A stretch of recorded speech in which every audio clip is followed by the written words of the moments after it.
31s of gold, $1.9 billion, locked in a vault in London, and two governments fighting for it. The power struggle in Venezuela became a legal battle for billions of dollars in assets abroad, a battle that is still ongoing. But that battle reveals the real stakes. More than 31 ounces of Venezuelan gold, valued at $1.9 billion, are held in the Bank of England. Since 2019, British courts have been the stage for a dispute between the opposition-appointed board and Maduro's central bank to decide who controls this gold, who owns a nation's wealth, when there are two governments claiming legitimacy.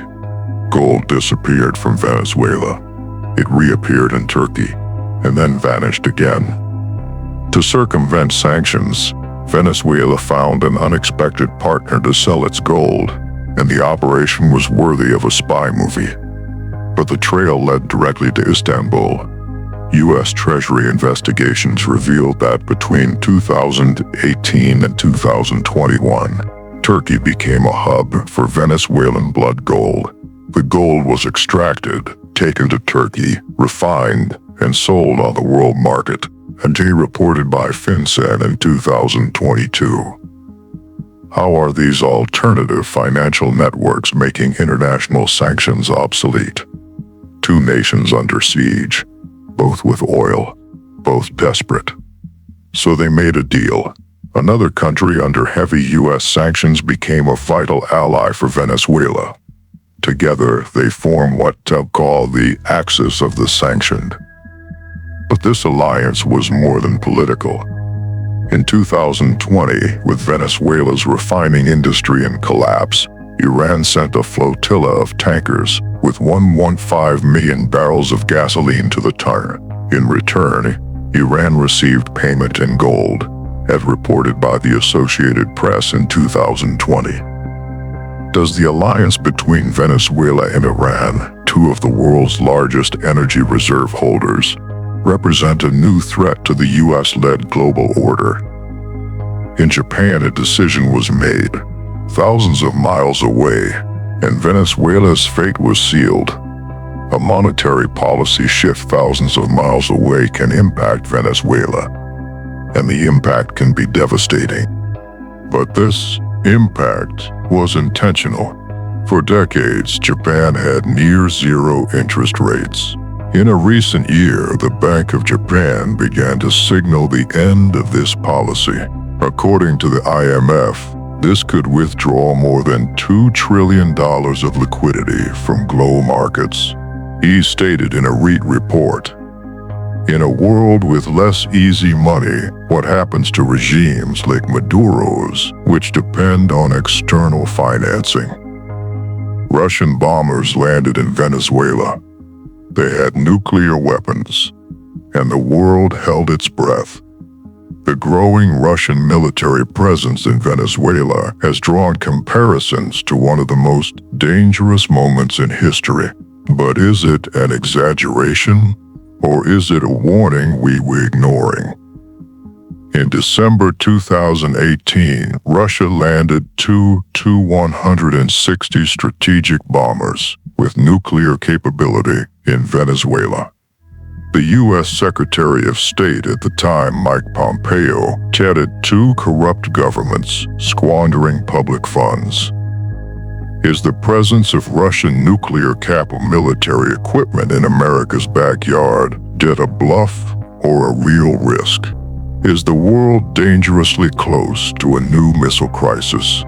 The Venezuelan crisis has become a battleground for the new Cold War. The sides are clearly defined, and the stakes are existential.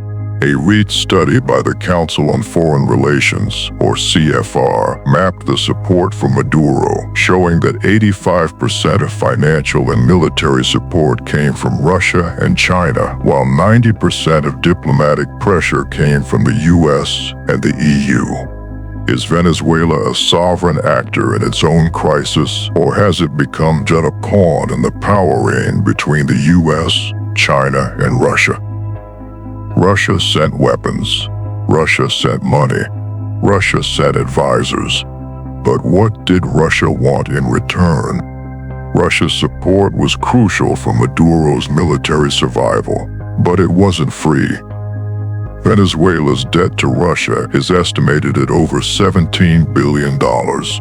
In return, the Russian state-owned company Rosneft gained a controlling stake in several oil and gas projects in Venezuela, according to the Center for Strategic and International Studies. Is Russian support an ideological alliance or cold biz transaction, where Russia is ensuring a debt is repaid? China became Venezuela's banker.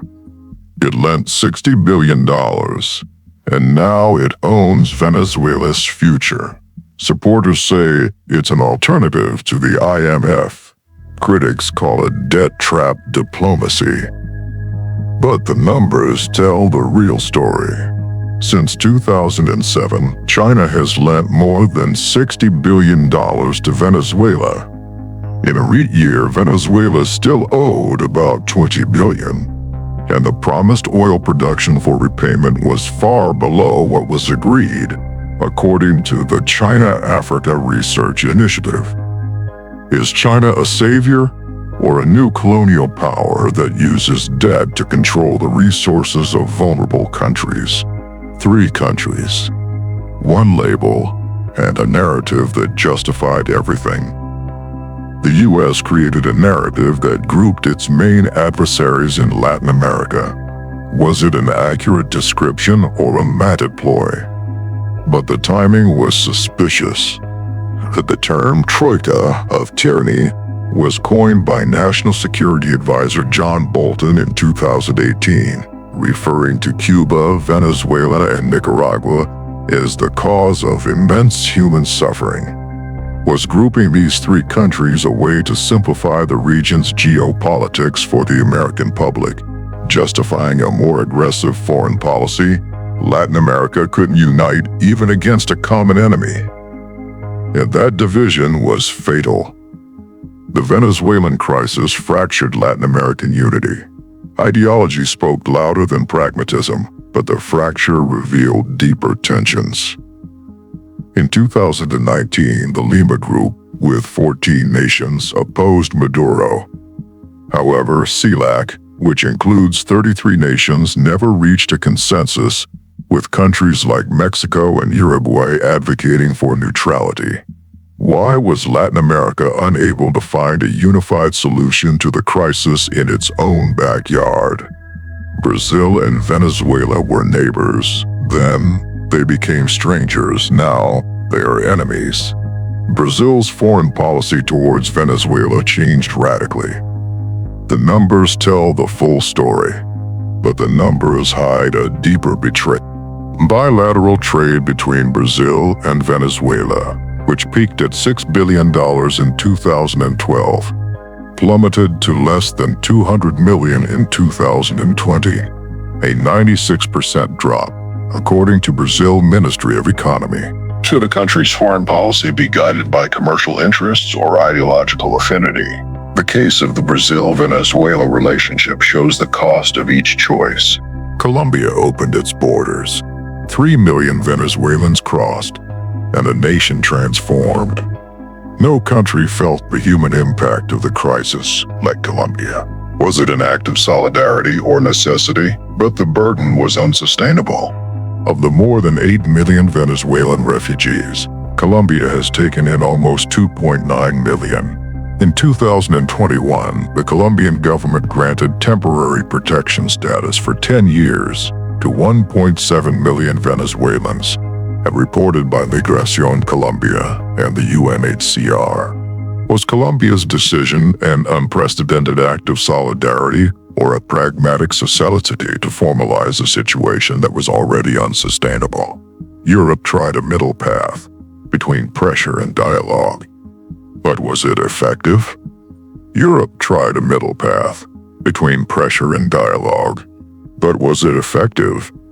But the middle path led nowhere. The EU sanctioned 55 individuals from the Maduro regime, but never imposed broad sanctions on oil, fearing the humanitarian impact. The EU's head of diplomacy, Josep Borrell, stated, "The only solution for Venezuela is a peaceful and negotiated one." Was Europe's cautious approach a morally superior position? Or was it an ineffective stance that allowed Maduro to buy time? A concert was planned. Food and medicine would cross the border. It was supposed to be a humanitarian triumph. Instead, it became a disaster. A media-hyped concert on the border turned food and medicine into political weapons, and it ended in disaster. But the disaster revealed the true nature of the conflict. In February 2019, the Venezuela Aid Live concert was broadcast to over 200 million people. By the end of the day, no aid trucks had managed to cross the border, and so were burned. Was the attempt to force aid in a miscalculation by the opposition that strengthened Maduro's narrative of a disguised invasion? A poll was taken. The results shocked the world. For the first time, Venezuelans wanted foreign intervention. The failure of all other options paved the way for a military solution. The population's desperation had reached its peak. But that desperation was manufactured. A recent poll by the Data Analysis Institute showed that for the first time, the number of Venezuelans who supported a foreign military intervention at 48% surpassed those who were against it at 45%. When a people reaches the point of desiring a foreign invasion, what does that reveal about their level of desperation? And how might this public opinion have been used to legitimize the operation that was to come? Watch the final arc of this history on Invisible. Press the like button and follow our channel.